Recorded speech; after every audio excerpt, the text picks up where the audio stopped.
Greetings, everyone. This is Umby, and we're back in top 8 of the VGC draft league that we've been covering so far. And this is the third match to have been played out for this week. At the top of your screen is TomElvis, and at the bottom is EclipseOwl.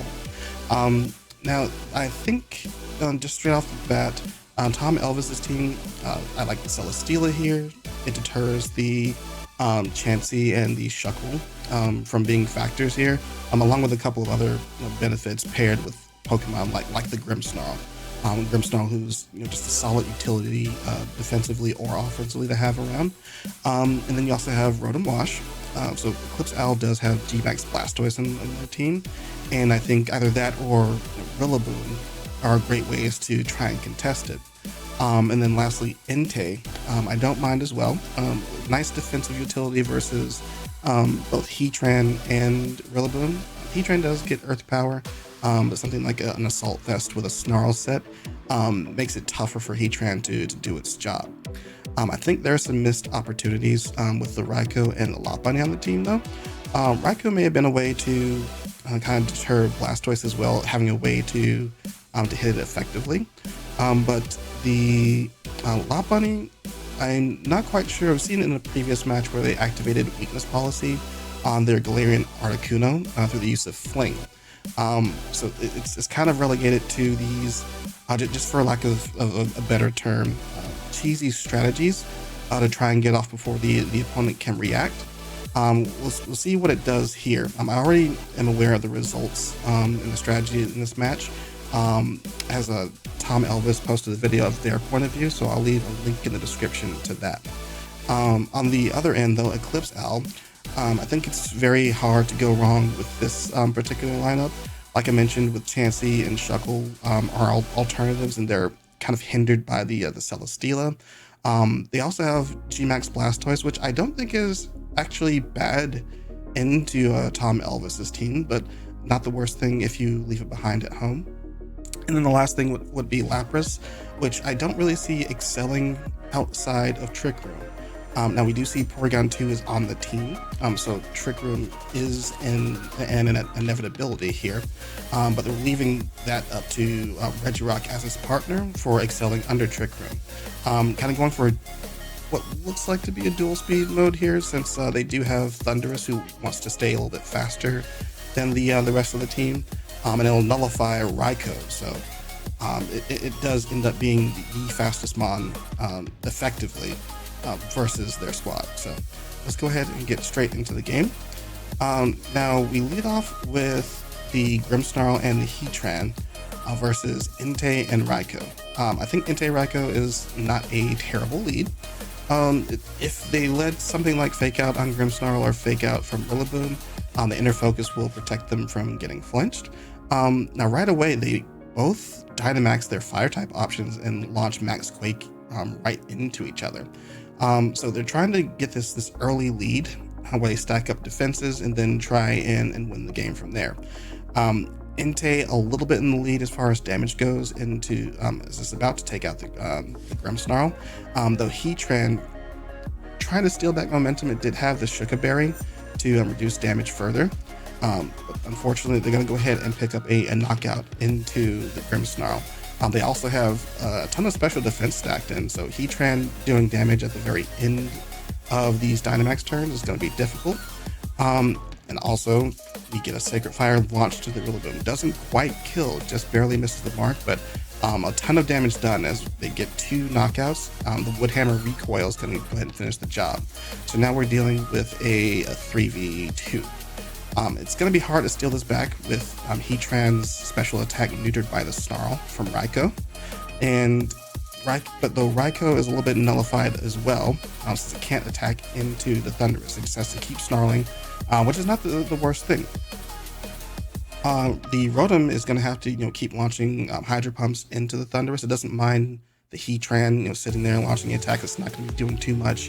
Its special attack has been reduced as much as it could possibly go. So EclipseOwl is going to go ahead and forfeit that one, knowing that there's not really much of a way they can come back. It's a 3v2. Their special attack is essentially gone. It's a done deal from there. So we move on to game 2. And this time we're leading with P2 and Regirock from EclipseOwl side, the same leads from TomElvis. So this is a good adjustment from EclipseOwl. They're going to try and get momentum by setting up Trick Room early, knowing that there's not much in the way to get them to stop them from doing so. And right off the bat, the Regirock is going to curse while they get the Trick Room up, and unfortunately for TomElvis, they activated the weakness policy through Scald, possibly looking for a burn. They tried to reposition their Lop Bunny. It seems to have Burn Orb, and it's probably going for Switcheroo to get the burn into Regirock.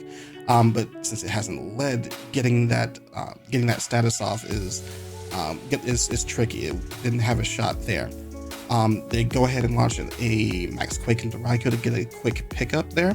That makes the Regirock even tougher to deal with, since now it has a special defense boost, both from the Max Quake, which it also used to take out the Entei with, but also the Sandstorm is up, so Regirock naturally gets a special defense boost there. You can see how little the Rotom did even through Dynamax.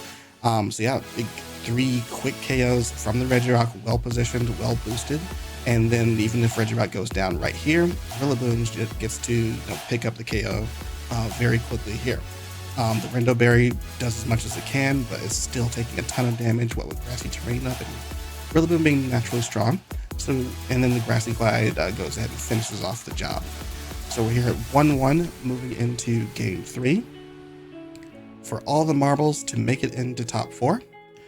And this time we are leading Grimmsnarl and Celesteela from TomElvis' side, and Rillaboom and Porygon 2 from EclipseOwl. And here's the fake out that they were fearing so much that the inner focus was supposed to stop. They sniff out the eject button and get rid of that. So no trick will go down, get the trick room up, which is unfortunate for TomElvis as they max airstream into the Rillaboom.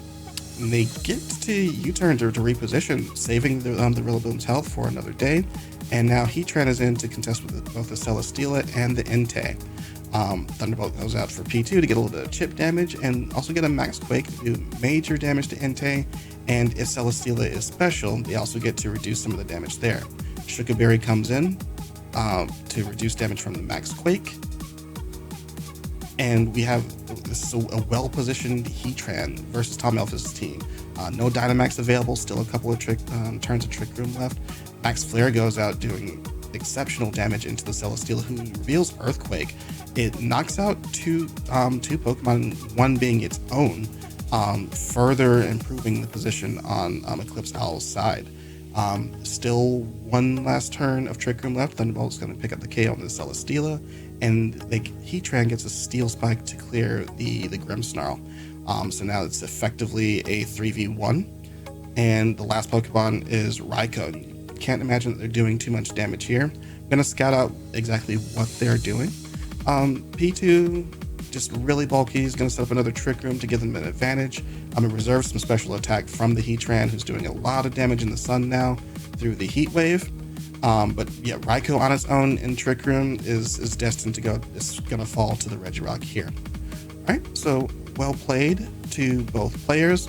Like I mentioned, TomElvis recorded their point of view. So I'll paste a link in the description below if you want to check that out.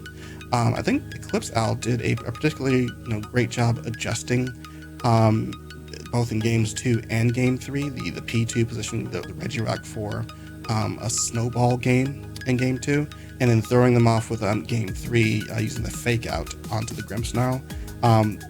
Good for TomElvis for hiding the trick eject button for so long, but unfortunately got sniffed out. I think that was one of the things that they were fearing, trying to go with a double inner focus lead for each of those games. Either way, congrats to EclipseOwl for making it to top 4. We've got one more match to wrap up the week, and then we'll start planning for the next one.